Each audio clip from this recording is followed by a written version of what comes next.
Apakah saya orang Cina? Oh, bukan. Saya tidak pernah setuju dengan paham komunisme. Maka saya bukan Cina. Ya kan? Indonesia? Oh, bukan. Udah jelas saya sudah lepaskan keluarga negaraan Indonesia. Apakah saya seorang Jerman? Bukan. State-nya saya, ya. Tapi nasionalismenya saya apa?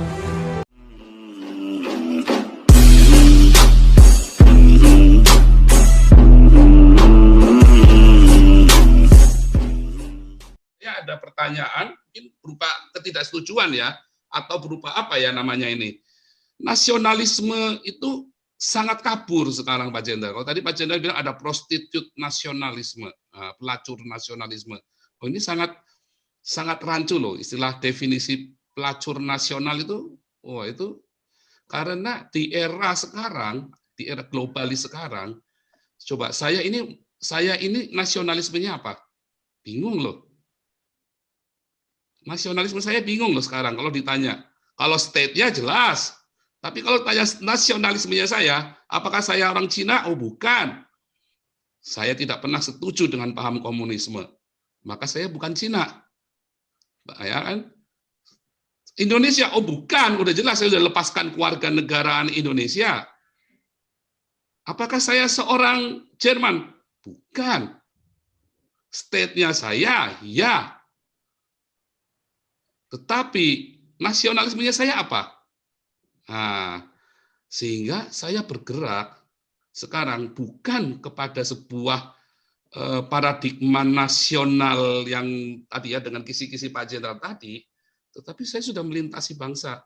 Kalau kamu agama apapun, kamu berbahasa Indonesia, maka kamu saudaraku selama kamu menghormati saudara-saudaraku yang lain. Dan sekalipun dia orang Amerika, sekalipun dia orang Jerman, orang Belanda, kebetulan saya sekarang lagi di Belanda, mereka jauh lebih cinta Indonesia, jauh cinta budaya Jawa daripada orang Jawa. Geblek orang Jawa mah, lebih cinta budaya Arab daripada budaya Jawa. Kan kalian sontoloyo, biadab. Orang Belanda saja cinta budaya Jawa. Mereka ngoyo ngomong sama saya pakai bahasa Jawa, coba. Sampai saya kepelintir-pelintir mulutnya. Oh, ngeri kalian itu. Orang Jawa goblok kalian, lebih cinta budaya Arab daripada budaya Jawa. Goblok benar kalian. Nah, sekarang kalau ditanya, nasionalisme yang mana? Bingung loh Pak Jenderal. Silakan Pak Jenderal. Iya. Saya jawab Pak Paul dulu ya. Iya, boleh. Nanti ke Pak Supremo langsung ke atas. Jadi begini. Iya. Ketika kita dinyatakan sebagai warga negara. Nah, ini warga negara. Ya, KTP kita itu kan di situ warga negara. State. Tolong bedakan antara warga negara dengan penduduk. That's different. Ya. Penduduk sama warga negara itu beda. Ya. Boleh aja penduduk di Indonesia ini dia bukan warga negara Kesatuan Republik Indonesia, banyak. Ya. Nah, ketika Anda, kalau ini dari segi doktrin ya, ini kan tadi kan saya bilang, doktrin nasional itu adalah doktrin Nusantara. Ketika Anda menjadi warga negara itu, warga negara suatu negara, Anda tunduk nggak kepada aturan? Itu dulu.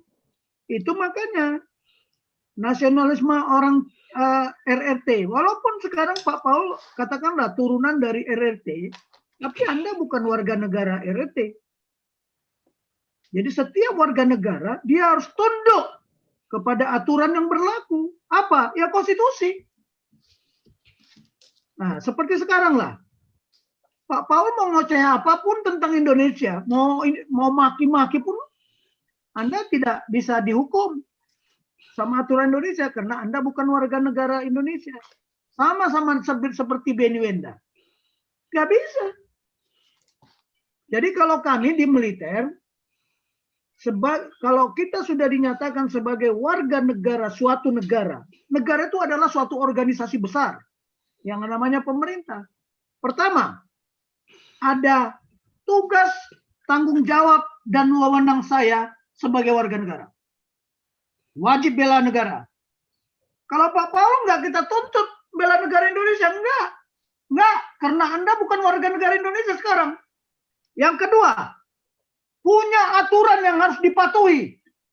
Saya sebagai militer harus tunduk kepada aturan militer, nggak boleh menyimpang. Itu ada aturan yang harus dipatuhi. Saya punya hak dan kewajiban. Pak Paul udah nggak punya hak di warga negara Kesatuan Republik Indonesia, nggak punya.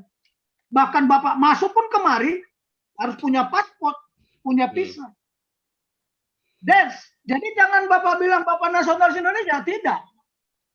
Kenapa? Harus memenuhi aturan itu. Nah, ini bedanya. Sebentar Pak Jenderal, belum nyambung saya. Oke. Jadi ada aturan, bedakan penduduk dan warga negara. Di Indonesia ini banyak penduduk, bukan warga negara. Sebentar Pak Jenderal, saya mau luruskan dulu, saya agak bingung sebentar ya. Kan kalau di sini, kalau di Indonesia agak bingung soalnya. Kalau di sini jelas, ada namanya state, ada namanya citizen, ada yang namanya nasionalisme. Tiga ini beda loh kalau di sini. Jadi banyak orang Syria menjadi bertinggal di Belanda, dia bukan warga Belanda, bukan citizen of Netherlands, tetapi dia adalah citizen of Syria, dia minta suaka di Netherlands, atau dia lahir di Netherlands dan dia kemudian menjadi warga Netherlands, tetapi nasionalismenya dia Syria. Nah, bingung. Ya oke. Makanya kan tergantung aturan negara itu. Contoh saya beritahu. Indonesia kalau tidak salah hampir semua negara memegang ajas ius soli sama ius sanguinis. Ya. Saya contoh ya, kakak ipar saya kawin sama orang Jepang. Ya, kawin sama orang Jepang. Dia masih warga negara Indonesia. Suaminya masih warga negara Jepang. Anaknya, nah dia lahir kebetulan di Indonesia. Dia warga negara Jepang atau warga negara Indonesia? Nah yang begini nih, tetapi ketika dia menjadi warga negara Indonesia, suka tidak suka, mau tidak mau, ikut aturan Indonesia. Konstitusi Indonesia. Nah, karena dia masih anak-anak, belum berumur 18 tahun, dia masih belum ditentukan kewarganegaraannya. Nanti setelah 18 tahun dia berhak memilih. Dia mau warga negara Jepang atau warga negara Indonesia. Kalau kakak ipar saya itu, dia tetap sampai sekarang masih warga negara Indonesia, walaupun dia tinggal di Jepang. Itu makanya ada negara, perwakilan negara kita, kedutaan-kedutaan itu perwakilan negara loh. Punya hak berdaulat. Jadi masalah ini kan masalah aturan bernegara berbeda-beda. Jerman sama Indonesia beda, nggak sama. Jadi yang disebut nasionalis itu adalah mereka sebagai warga negara Kesatuan Republik Indonesia. Tetapi warga negara kita, contoh, dia warga negara Kesatuan Republik Indonesia. Wah sekarang di Bogor sana mah sudah bukan warga negara Kesatuan Republik Indonesia lagi. Di puncak sana, aduh. Coba lihat mulai naik ke puncak itu, mulai semua toko aja udah tulisan Arab semua di sana. Ya sudah kawin-mawin, itu nanti nggak tahu, nggak jelas. Di Tanah Abang sudah orang Afrika semua. Yang istrinya sudah, yang digendong-gendong rambut panjang malah orang Indonesia. Wah cantik-cantik lagi. Ya mungkin memperbaiki keturunan, nggak tahu lah ya. Tetapi itu bedanya kita Pak Paul melihat definisi nasionalisme suatu negara. Ya.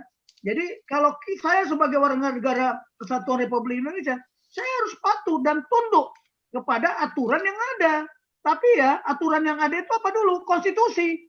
Tolong dibedakan konstitusi dengan undang-undang. Nah, makanya konstitusi itu kan disebut undang-undang dasar. Kalau undang-undang belum tentu benar loh Pak Paul. Ya. Ya, yang menerjemahkan undang-undang dasar itu belum benar. Nanti kita buktikan banyak yang salah. Setelah reformasi ini sibuk. Nah sekarang presiden sibuk lagi.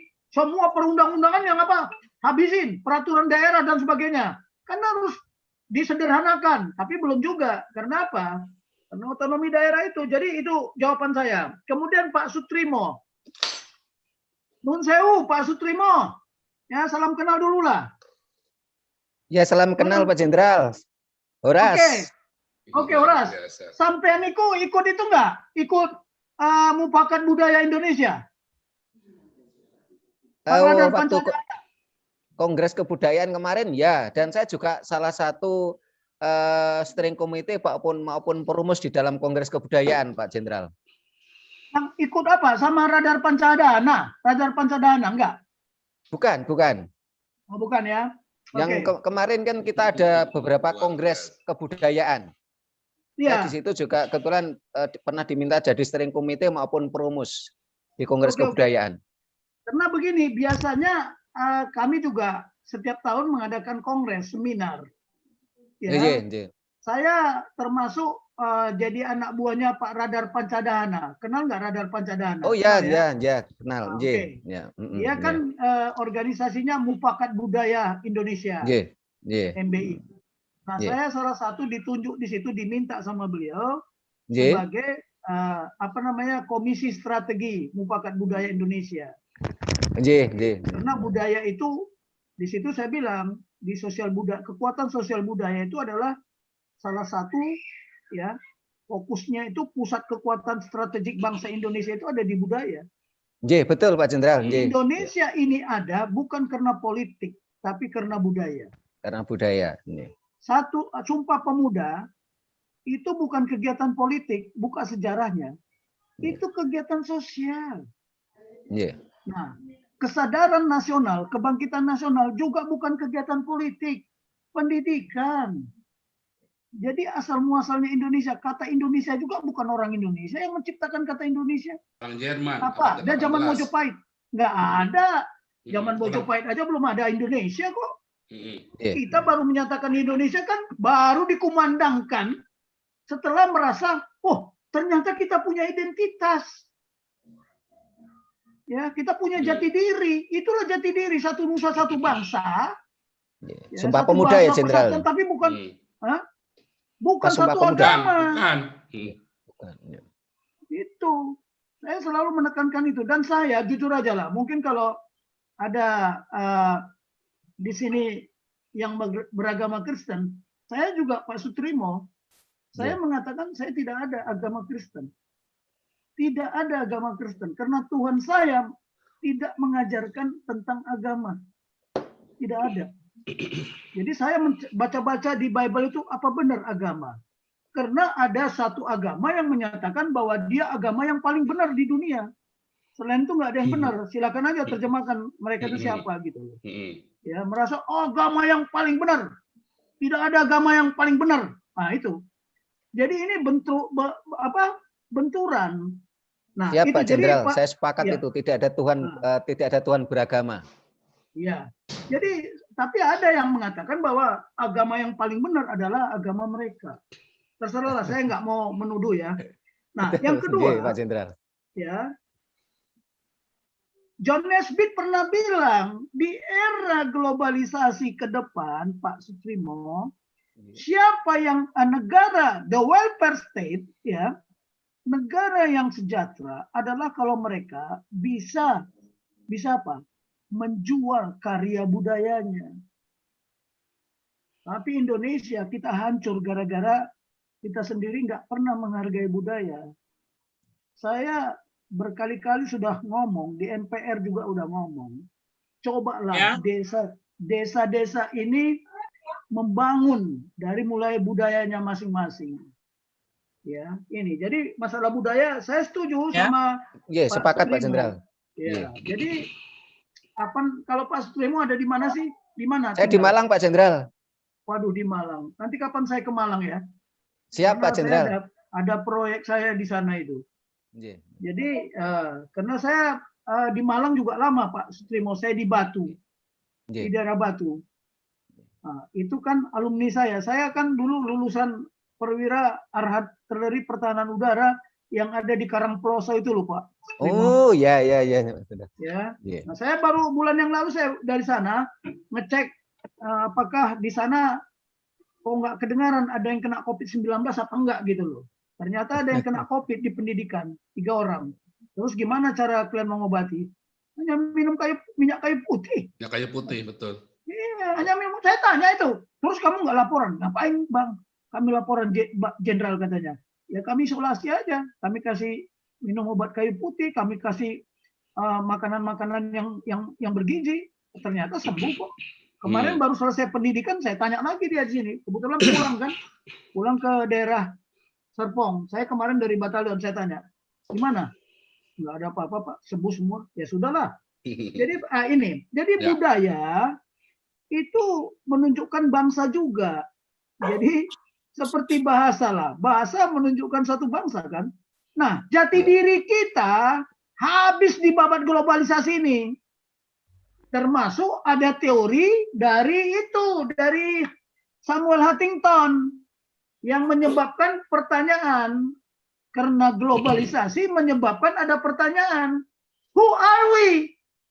Who am I? Siapa kita? Siapa yang bukan kita? Who are not we? Nah ini kalau kita tidak menyatukan Nusantara ini, oke lah. Kalau Pak Harto dari dulu, karena doktrin Nusantara itu dari rejimnya beliau. Ya, cuman Pak Sultan nggak suka ada istilah Nusantara. Nah, yang begini-begini ini, itu tadi kesatuan budaya. Itu nanti kita bicara di paradigma ke-9. Ya, ini baru paradigma ke-8. Jadi kalau menurut saya setuju sekali kalau budaya itu ya kita harus mengembangkan kekuatannya karena itu kearifan lokal. Kearifan lokal dan kebetulan kita dari Sabang sampai Merauke, dari Miangas sampai Pulau Rote itu ada kesamaan. Ada kesamaan budaya. Ada. Ya, ada kesamaan budaya. Jadi Pak Trimo, saya senang sekali ketemu Anda. Nanti kapan kita mau bicara masalah budaya?